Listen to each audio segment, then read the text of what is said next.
नमस्कार, आप देख रहे हैं हिमाचल दस्तक की प्रस्तुति दस्तक दिन भर। मैं हूं आपके साथ यशपाल सिंह। आइए नजर डालते हैं आज के मुख्य समाचारों पर।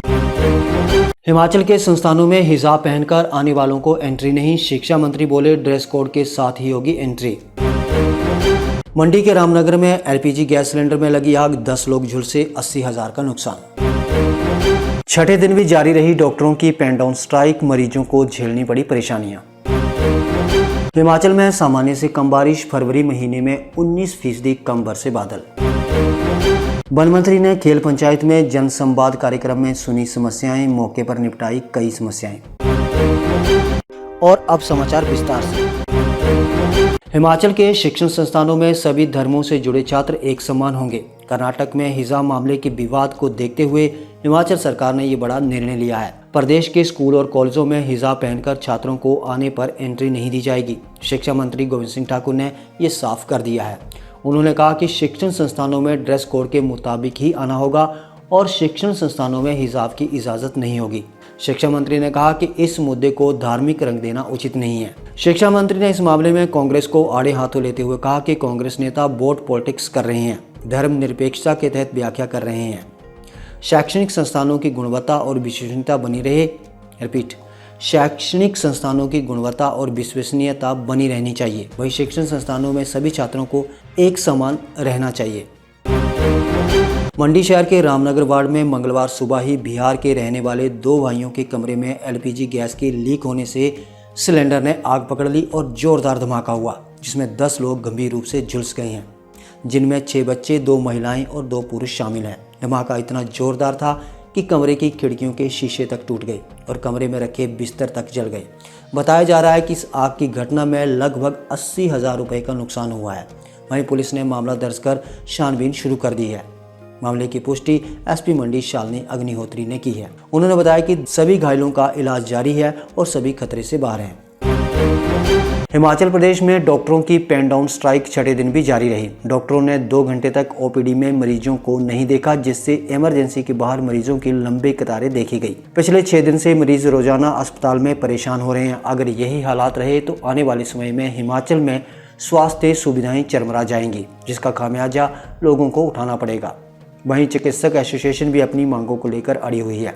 Himachal medical officer association Shimla के अध्यक्ष डॉक्टर दीपक कैंथला ने बताया कि सरकार उनकी मांगों को लेकर गंभीर नहीं है। सरकार ने अन्य संगठनों को बातचीत के लिए बुलाया, लेकिन डॉक्टरों को दरकिनार किया जा रहा है।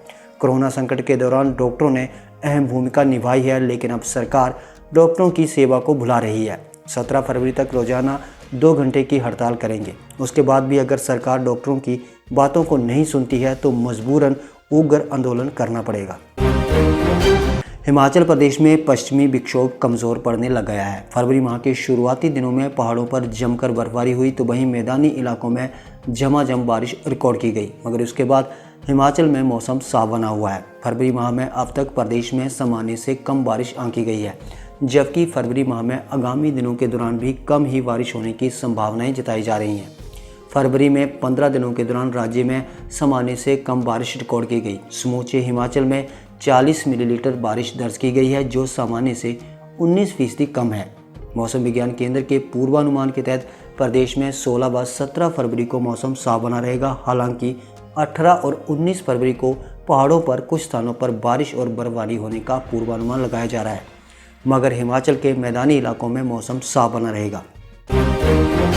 खेल मंत्री राकेश पठानिया ने मंगलवार को नूरपुर विकासखंड के तहत खेल पंचायत के लुंडर गांव में जन संवाद कार्यक्रम में लोगों की समस्याओं को सुना तथा अधिकतर का मौके पर ही निपटारा कर दिया। इस मौके पर वन मंत्री ने कहा कि विधानसभा क्षेत्र के हर गांव का विकास उनकी उच्च प्राथमिकता है। इसके पश्चात उन्होंने घुरनू गाँव की ऐसी बस्ती में 20 लाख रुपये की लागत से निर्मित सड़क का उद्घाटन भी किया। उन्होंने लुंडर गांव में सामुदायिक भवन के निर्माण हेतु 5 लाख रुपए, 4 सोलर लाइटें लगाने, युवक मंडल को 51,000 रुपये तथा स्थानीय महिला मंडल को 31,000 रुपये देने की घोषणा भी की। उन्होंने स्थानीय लोगों की मांग पर शमशान घाट के लिए रास्ता बनाने हेतु अधिकारियों को एस्टीमेट तैयार करने के निर्देश भी दिए। इसके अतिरिक्त 1 सप्ताह के भीतर गाँव के लिए बस चलाने की घोषणा भी की। उन्होंने लोगों को इस क्षेत्र में शीघ्र ही डिस्पेंसरी खोलने का आश्वासन भी दिया।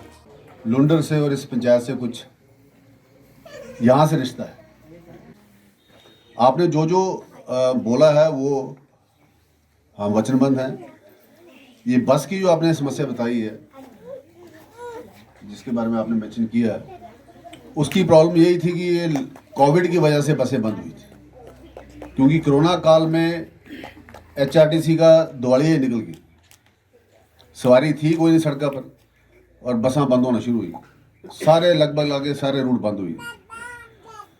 अब मैं आपको विश्वास दिलाता हूँ कि हफ्ते के अंदर अंदर आपके दोनों रूट जो हैं बहाल कर दिए जाएंगे। सुबह भी शाम को आपको बस जो है रेगुलरली यहाँ पे चलेगी, आपको कोई प्रॉब्लम नहीं है।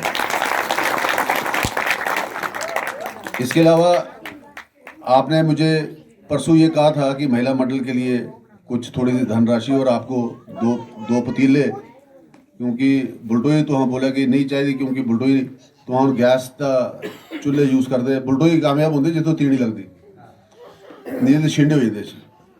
और तीड़ियां का जमाना रहा नहीं हूँ तो फटाफट सिलेंडर मुआया तो चूल्हा मुआया तो थले गैस जोड़ी दे ऊपर पतीले रखते। तो मैं आपके महिला मंडल के लिए 2 बड़े पतीले साथ लेकर आया हूँ, है ना। तो ये जो आपने मांग की थी वो दोनों मैं पतीले साथ लेकर आया हूँ। मेरे साथ विजय जी आए हैं जोटे से, इनका अपना यूनिट है बिजली का।